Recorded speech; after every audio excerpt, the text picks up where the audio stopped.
जय हिंद साथियों। कैसे हैं आप सभी। स्टडी विद शैलेंद्र में आपका स्वागत है। और इस वीडियो के अंदर हम कुछ फैक्ट को डिस्कस करेंगे। ठीक है, कुछ फैक्ट हम उनको डिस्कस कर रहे हैं। देखिए, जैसे कि सोयाबीन है। सोयाबीन आपको पता है कि मध्य प्रदेश की राजकीय फसल है। ये क्या है? राजकीय फसल है। ठीक। और इसको जो है क्या बोला जाता है? ग्लाइसिन मैक्स इसको बोलते हैं। ठीक है, इसका वैज्ञानिक नाम जो है वो क्या है? ग्लाइसिन मैक्स है। जरा अगर आपको दिख नहीं रहा है तो यहाँ आप जो है वो लिख देते हैं। देखिए, राजकीय फसल कौन सी है? सोयाबीन। ठीक। और इसका जो है वो वैज्ञानिक नाम क्या है? साइंटिफिक नेम क्या है?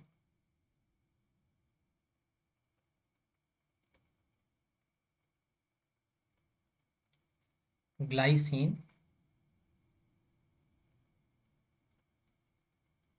मैक्स। ठीक।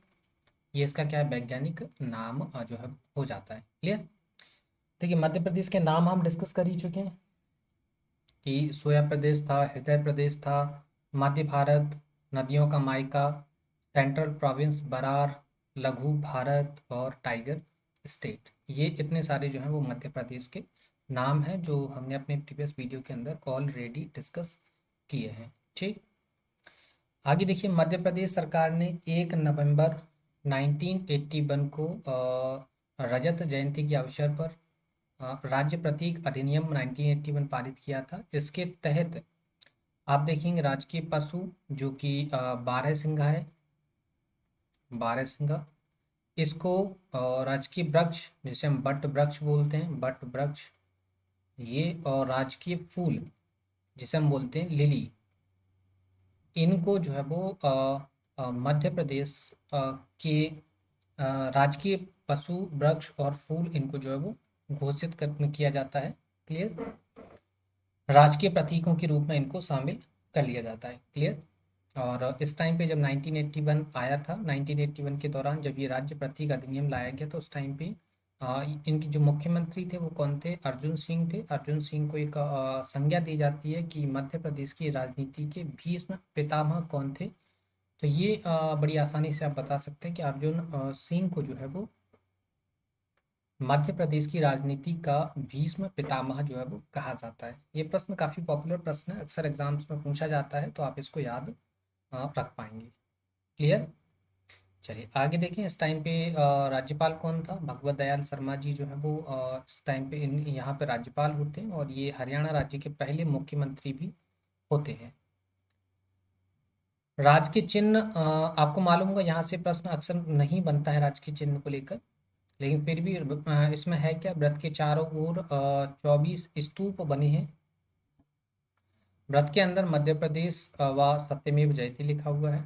व्रत के सतत विकास और तरक्की का ये जो है वो प्रतीक है, यह व्रत जो है। ठीक। ये कुछ चीज़ें हैं, इनको आप देख लीजिएगा। ठीक है, इसकी पीडीएफ आपको हमारे चैनल पे मिल जाएगी। बाकी यहाँ से सिर्फ इसमें इम्पोर्टेंट पॉइंट यही है कि राजकीय जो चिन्ह था उसको बनाया किसने था? उसको बनाया था रामचंद्र महेश्वरी ने। किसने बनाया था? रामचंद्र महेश्वरी ने बनाया था। ठीक है, तो यहाँ लिख देते हैं राजकीय चिन्ह रामचंद्र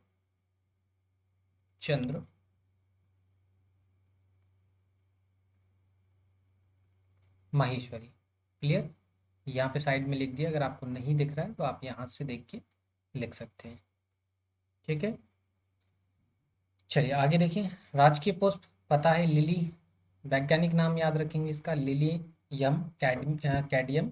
ठीक है। राजकीय पशु हम बता ही चुके हैं, बारहसिंगा है।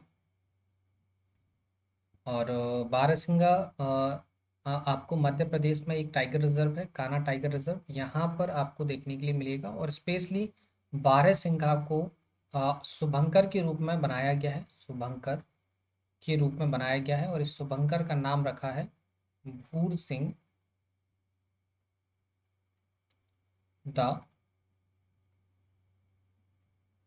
बारहसिंगा। ठीक। ये जो शुभंकर है, ये वाला जो शुभंकर है आपको दिख रहा है, ये शुभंकर कान्हा किसली राष्ट्रीय उद्यान में जो है वो बनाया गया, मतलब या फिर आप बोल सकते हैं कान्हा किसी राष्ट्रीय उद्यान के लिए इसको जो है बनाया गया, इसके लिए घोषित किया गया। तो आप ये प्रश्न अक्सर पूछा जा सकता है कि कान्हा टाइगर रिजर्व सरकारी शुभंकर प्राप्त करने वाला पहला टाइगर रिजर्व कौन सा है? तो कान्हा किसली राष्ट्रीय उद्यान भारत का पहला ऐसा राष्ट्रीय उद्यान है जिसने सरकारी शुभंकर जो है वो प्राप्त किया है। ठीक, इसको देखिए, भूसिंह द बारहसिंगा, ये जो शुभंकर है इसको बनाया किसने है? इसको बनाया किसने है? तो इसको बनाया है रोहन चक्रवर्ती ने। ठीक, एक कार्टूनिस्ट है, ये कौन है? ये कार्टूनिस्ट है। ठीक, और ये बना कब था? ये बना था 2017 के अंदर। कब बना था? 2017 के अंदर बना था, या पूरा आप लिख लीजिए मार्च 2017। ठीक, चलिए आगे चलें। ये हम बता चुके हैं आपको कि इसको बनाया किसने था। इसको बनाया था रोहन चक्रवर्ती ने बनाया था। क्लियर? चलिए आगे देखिए, मध्य प्रदेश की राजकीय फसल आपको पता है, राजकीय फसल कौन सी है? राजकीय फसल तो अभी हम बता ही चुके हैं ना आपको, सोयाबीन। और इसका हमने वैज्ञानिक नाम भी आपको बताया है। वैज्ञानिक नाम क्या बताया है आपको इसका? वैज्ञानिक नाम, तो वैज्ञानिक नाम हमने बताया है आपको ग्लाइसिन मैक्स। ठीक है, ग्लाइसिन मैक्स जो है वो इसका वैज्ञानिक नाम आप हो जाता है। क्लियर? और सोयाबीन की ये दलहन की फसल है। इसको जो सोयाबीन को जो है, यहाँ पे लिख लीजिए, शाकाहारी व्यक्तियों का मांस। ठीक है, किसको बोला जाता है?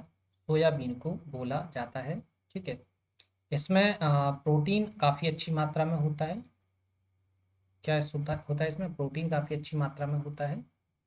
प्रोटीन की अगर हम परसेंटेज की बात करें तो अप्रॉक्स 38 से लेकर 40% इसमें प्रोटीन होता है। ऑयल की बात करें तो ऑयल इसमें 22% होता है। कार्ब्स की बात करें,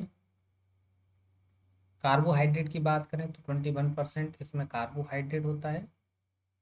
12% इसमें जो है वो आप बोल सकते हैं नमी होती है। और 5% इसमें जो है वो भस्म होती है। ठीक है, भस्म बोल दीजिए, एस बोल दीजिए। इसके अलावा एसिड की बात करें कि इसमें एसिड कौन सा होता है, तो इसमें एसिड होता है लिनोलिक। लिनोलिक।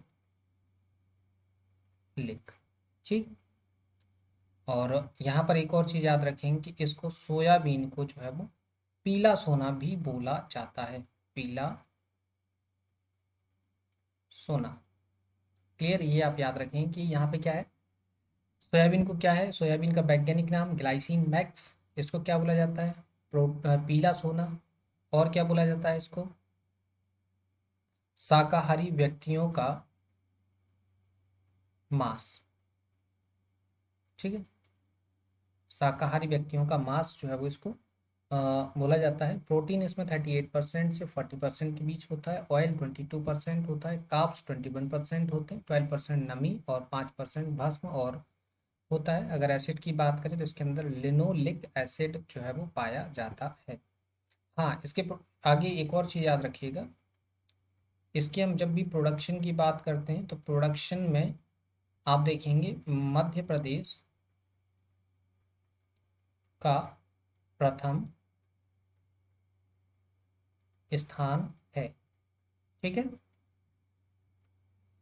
जिस कारण आप देखेंगे कि मध्य प्रदेश को जो है वो हम सोया स्टेट भी बोलते हैं। क्या बोलते हैं? मध्य प्रदेश को सोया स्टेट भी बोलते हैं। सोया स्टेट आपको समझ में आया क्यों बोलते हैं इसको? सोयाबीन की वजह से इसको सोया स्टेट भी बोला जाता है।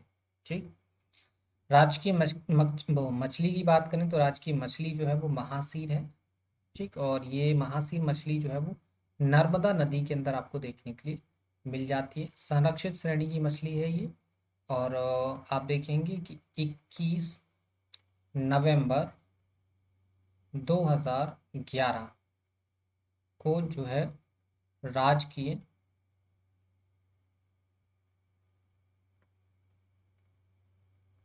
मछली जो है घोषित होती है। और आज की मछली है कौन सी? राज की मछली है महासीर। मिलती कहाँ है ये? मिलती है ये नर्मदा रिवर में। ठीक है, चलिए। मध्य प्रदेश का राजकीय नाट्य हम बता चुके हैं। मध्य प्रदेश का राजकीय नाट्य कौन सा है? वो है माच। ठीक। उज्जैन वाले इलाके में आपको काफ़ी ज़्यादा मात्रा में पॉपुलर नज़र आएगा। उज्जैन इट मीन्स आप बोल सकते हैं मालवा वाला एरिया। मालवा में आपका देखेंगे, आपने देखा भी होगा कि मालवा में आपका मध्य प्रदेश का काफ़ी बड़ा हिस्सा जो है शामिल होता है, जिसमें आप देखेंगे कि इंदौर हो गया, उज्जैन हो गया। ये जो एरिया है वो मेनली मालवा का एरिया माना जाता है। ठीक है, देखिए ये लिखा भी है उज्जैन में जन्म हुआ है इसका। ठीक है, राजस्थान में प्रचलित लोक नाट्य जो ख्याल नाम से है, इससे काफ़ी हद तक ही मिलता जुलता आपको देखने के लिए मिल जाएगा। ठीक है, चलिए कुछ और फैक्ट हम डिस्कस करते हैं। ये सारी चीज़ें हम डिस्कस कर ही चुके हैं। संभाग वगैरह जितने भी हम प्रीवियस वीडियो के अंदर कंसीडर कर चुके हैं। आगे कुछ फैक्ट हैं उनको और डिस्कस कर लेते हैं। ये कुछ फैक्ट हैं, इनको डिस्कस कर लेते हैं। देखिए देखिए मध्य प्रदेश की साक्षरता दर हम बात करें तो 71.4% है मध्य प्रदेश की साक्षरता दर। और यहाँ की देखिए साक्षरता दर, तीन चीज़ें एक साथ लिख लेते हैं। देखो मध्य प्रदेश, यहाँ पे देखिए अगर हम साक्षरता दर की बात करें, लिटरेसी रेट कितनी है? 71.4। जनसंख्या कितनी है यहाँ पर? 7, 26, 809। एरिया कितना है इसका? 308,252 स्क्वायर किलोमीटर। ठीक, समझ में आया आपको? चलिए आगे चले हम। देखिए 2011 की जो जनगणना हुई थी उसमें सबसे बड़ा जिला अकॉर्डिंग टू पॉपुलेशन कौन सा है? इंदौर है। सबसे छोटा जिला हरदा है, ये भी पॉपुलेशन में है।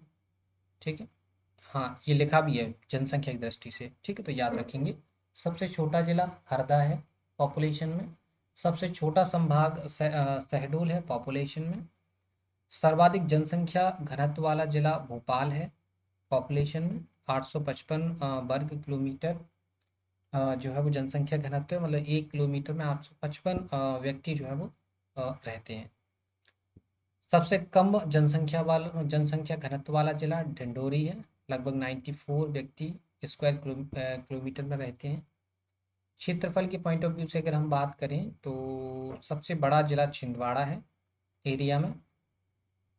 एरिया में सबसे छोटा जिला जो है वो दतिया है।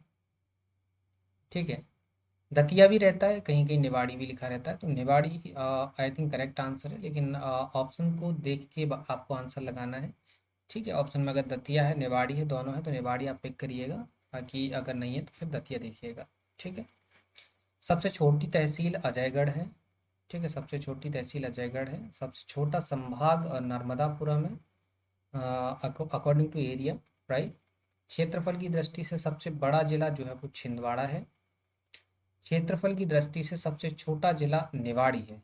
ठीक है, अभी बताया था आपको, यहाँ पर ये जो है वो गलत लिख गया है। ठीक है, तो आपको यहाँ पे इसलिए डैश लगा के लिखा बता दिया है कि सबसे छोटा जिला जो है वो निवाड़ी है आपका अकॉर्डिंग टू एरिया। क्षेत्रफल की दृष्टि से सबसे बड़ा संभाग जबलपुर है और इसको हम महाकौशल क्षेत्र के नाम से जो है वो जानते हैं। और यहाँ पर आपको देखने के जबलपुर के अंदर आपको हाई कोर्ट ऑफ एमपी नज़र आएगा। हाई कोर्ट ऑफ एमपी जो है वो दिखेगा। इसके अलावा इसकी ब्रांचेस भी हैं, दो ब्रांचेस हैं। एक आपकी ग्वालियर के अंदर है ब्रांच, और एक ब्रांच आपकी इंदौर के अंदर है। ठीक। क्षेत्रफल की दृष्टि से प्रदेश का सबसे छोटा संभाग शहडोल है। ठीक है, और ये क्षेत्रफल की दृष्टि से हो गया। एरिया के पॉइंट ऑफ व्यू से अगर सबसे छोटा संभाग अगर हम देखें तो फिर वो आपका देखिए जरा, पॉपुलेशन ये एरिया के हिसाब से बताया ना, क्षेत्रफल की दृष्टि से, ठीक है। क्षेत्रफल की दृष्टि से सबसे छोटा संभाग, यहाँ पे ये गलत लिख गया है, क्षेत्रफल नहीं होगा ये, पॉपुलेशन होगा यहाँ पे। पॉपुलेशन में सबसे छोटा संभाग शहडोल है। ठीक है, ये लिखा भी है, ऊपर दिखाया है आपको। ठीक है, और सॉरी, जस्ट वन, गलत बोल गए हम आपको। एरिया में आपका जो है वो कौन सा है, शहडोल है। और पॉपुलेशन में अगर हम बात करें, पॉपुलेशन में सबसे छोटा जो आपका डिवीज़न है, पॉपुलेशन में सबसे छोटा जो डिवीज़न है वो आपका कौन सा हो जाएगा, वो हो जाएगा आपका नर्मदापुरम। क्लियर। चलिए, जनसंख्या की दृष्टि से प्रदेश का सबसे बड़ा जिला इंदौर है। और सबसे बड़ा डिवीज़न भी आप इसको बोल सकते हैं, सबसे बड़ा डिवीज़न भी बोल सकते हैं, किसमें, पॉपुलेशन में। पॉपुलेशन में जो इंदौर है वो सबसे बड़ा डिवीज़न है। और इसके अलावा पॉपुलेशन सबसे बड़ा जिला भी इंदौर है। इसके अलावा इंदौर जो है वो वाणिज्यिक राजधानी है मध्य प्रदेश की। मध्य प्रदेश की क्या है, वाणिज्यिक राजधानी है ये। ठीक। जनसंख्या की दृष्टि से सबसे छोटा जिला निवाड़ी है। क्लियर। और अकॉर्डिंग टू एरिया भी बात करें तो अकॉर्डिंग टू एरिया भी सबसे छोटा जो जिला है वो आपका निवाड़ी ही हो जाएगा। ठीक है। सर्वाधिक जनसंख्या वृद्धि करने वाला जिला इंदौर है, लगभग 34% है। और इंदौर जो है वो सबसे स्वच्छ जिला भी बन चुका है, सबसे स्वच्छ जिला बन चुका है। और कितनी बार हो गया, लगभग कौन सी बार, 5वीं बार।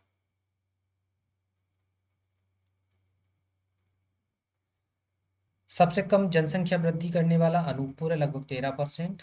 जनसंख्या की दृष्टि से सबसे बड़ी तहसील भी इंदौर है। सबसे कम सिंचाई वाला जिला डिंडोरी है। क्लियर, ये आप याद रखेंगे। सबसे बड़ी जनजाति भील है मध्य प्रदेश की। लेकिन अगर हम भारत के परिप्रेक्ष्य में बात करें तो भारत की सबसे बड़ी जनजाति जो है वो गोंड है। ठीक। सर्वाधिक नगरीकृत जनसंख्या वाला जिला भोपाल है। सर्वाधिक कम नगरीकृत जनसंख्या वाला जिला ढिंडोरी है। ठीक। सबसे बड़ा वन व्रत खंडवा के अंदर आपको देखने के लिए मिलेगा। खंडवा के अंदर आपको ओमकारेश्वर मिलेगा, ओमकारेश्वर। खंडवा के अंदर आपको एकात्म धाम भी देखने के लिए मिल जाएगा। ठीक है। सबसे छोटा वन व्रत शाजापुर है। मध्य प्रदेश का सर्वाधिक लिंगानुपात वाला जिला बालाघाट है, लगभग 1021। ठीक। मध्य प्रदेश का सबसे कम लिंगानुपात वाला जिला भिंड है, 837। सबसे कम लिंगानुपात वाला संभाग चंबल संभाग है। प्रदेश का सबसे बड़ा नगर इंदौर है। क्लियर। सबसे कम पुरुष व महिला साक्षरता वाला जिला अलीराजपुर है। मध्य प्रदेश में सर्वाधिक वन वृक्ष कौन से हैं, सागौन के हैं। और ये सागौन जो है वो आपको सागर, दमोह, बालाघाट, सीधी, इस एरिया के अंदर ये देखने के लिए आपको मिल जाएंगे। ठीक है। मध्य प्रदेश में सर्वाधिक पाया जाने वाला वन्य पशु चीतल है। ठीक। सर्वाधिक सिनेमा घर वाला शहर ये इंदौर है। सर्वाधिक सोयाबीन का उत्पादन करने वाला जिला उज्जैन है। ठीक।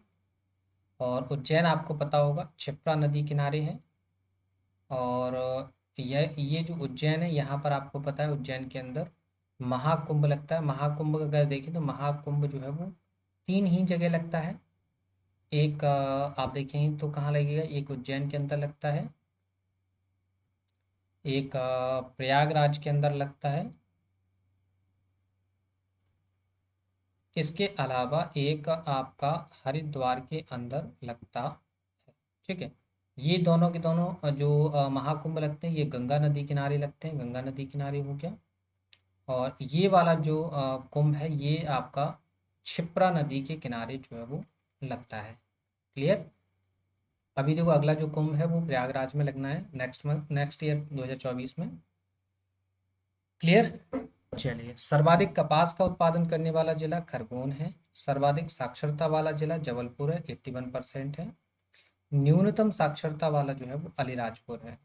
क्लियर है। न्यूनतम साक्षरता भी अलीराजपुर में है। और महिला व पुरुष का ये आपको सबसे कम पुरुष और महिला साक्षरता जो कम है वो अलीराजपुर में है।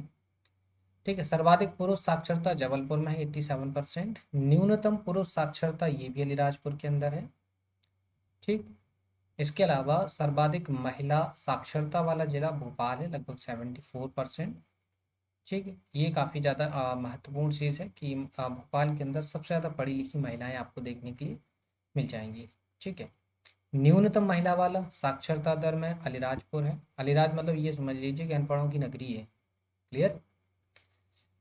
सर्वाधिक जनसंख्या वाला संभाग जो है वो इंदौर है, ये आपको बता ही चुके हैं, हम ऑलरेडी डिस्कस कर चुके हैं। न्यूनतम जनसंख्या वाला संभाग शहडोल है। सर्वाधिक सघन आबादी वाला जो संभाग है वो भोपाल है, लगभग कितना 845 स्क्वायर किलोमीटर में जो है वो लोग 1 किलोमीटर में 845 लोग रहते हैं। ये आपको देखो यहाँ पे बताया था, कहाँ गया, जस्ट 1 मिनट।